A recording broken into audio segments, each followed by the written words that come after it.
Halo teman-teman, selamat datang di channel Sidik Misteri.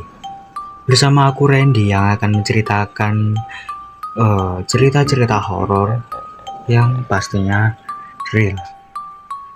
Dan kali ini di series keempat dari Sidik Misteri, aku akan menceritakan pengalaman dari seorang wanita yang bernama Nabila Ambarwati yang aku kutip dalam website kumparan.com.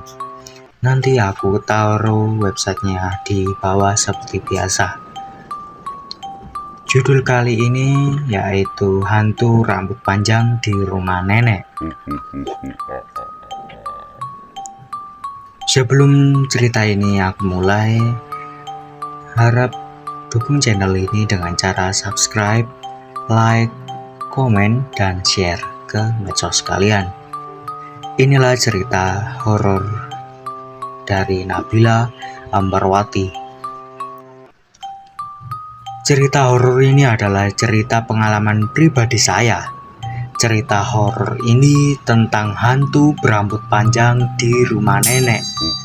Setiap tahun biasanya kami pulang ke Palembang untuk merayakan Lebaran bersama keluarga besar. Jika kami pergi ke rumah nenek, saya akan menemui banyak saudara karena nenek saya memiliki 9 anak. Dan tentu saja cucunya banyak dan saya sangat senang bisa berkumpulan bersama-sama karena di Tangerang kami tidak memiliki banyak saudara yang dapat dikunjungi. Jadi saya sangat senang jika liburan hari Lebaran dan selalu menanti-nanti untuk pergi ke rumah nenek.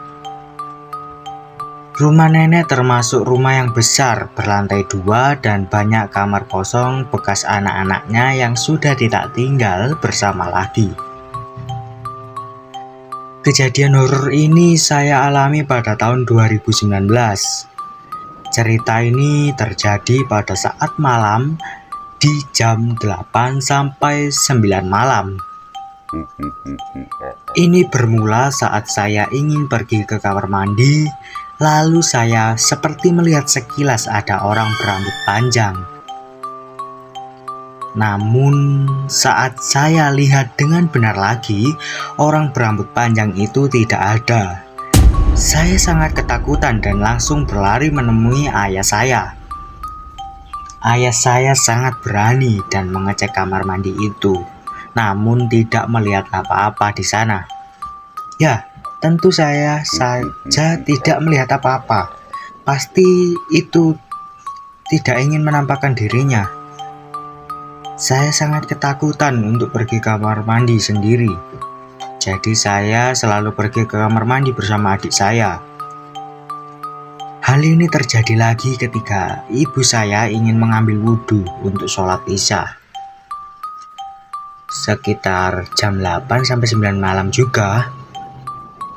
Ibu saya merasa ada yang aneh ketika berada di kamar mandi. Ibu saya juga mengatakan melihat orang berambut panjang. Namun ibu saya tidak takut dan tetap melanjutkan mengambil wudhu. Beberapa hari berlalu setelah kejadian itu, saya bersama saudara saya pergi ke minimarket pada malam hari dan kami memasuki rumah lewat belakang yang dimana langsung tertuju pada kamar mandi dan dapur. Di suatu ketika, kami sedang berkumpul di dapur dan memasak bersama. Saya melihat lagi ada hantu berambut panjang sekilas, namun saya memastikan diri saya untuk tidak takut dan berani karena saya sedang bersama saudara saya. Namun anehnya, hanya saya yang melihat hantu berambut panjang itu. Mengapa hanya saya yang melihat hantu berambut panjang itu ya? Saya kemudian bertanya-tanya kepada saudara saya, apakah mereka pernah melihat hantu berambut panjang di sekitar dapur dan kamar mandi? Namun mereka menjawab tidak pernah melihatnya dan tidak mengetahui jika ada hantu yang menampakkan diri di rumah nenek ini. Saya bertanya kepada nenek, mengapa saya dan ibu saya merasakan hal yang sama yaitu melihat hantu berambut panjang itu. Nenek pun tidak tahu jawabannya, karena nenek juga belum pernah melihat hantu berambut panjang di rumahnya. Saya sangat penasaran dengan hal tersebut. Mengapa hanya saya saja yang melihatnya, dan mengapa hantu itu menampakkan dirinya kepada saya? Nenek melihat saya sangat ketakutan ketika saya ingin pergi ke dapur ataupun ke kamar mandi. Jadi, nenek setiap hari selalu berada di dekat saya untuk menemani saya kemanapun agar saya tidak merasa ketakutan. Terlebih lagi saudara-saudara saya sudah pulang ke tempatnya masing-masing dan tinggal keluarga saya yang masih di rumah nenek. Rumah nenek sangat sepi ketika saudara saya pulang. Saya selalu bersama nenek agar saya tidak merasa takut.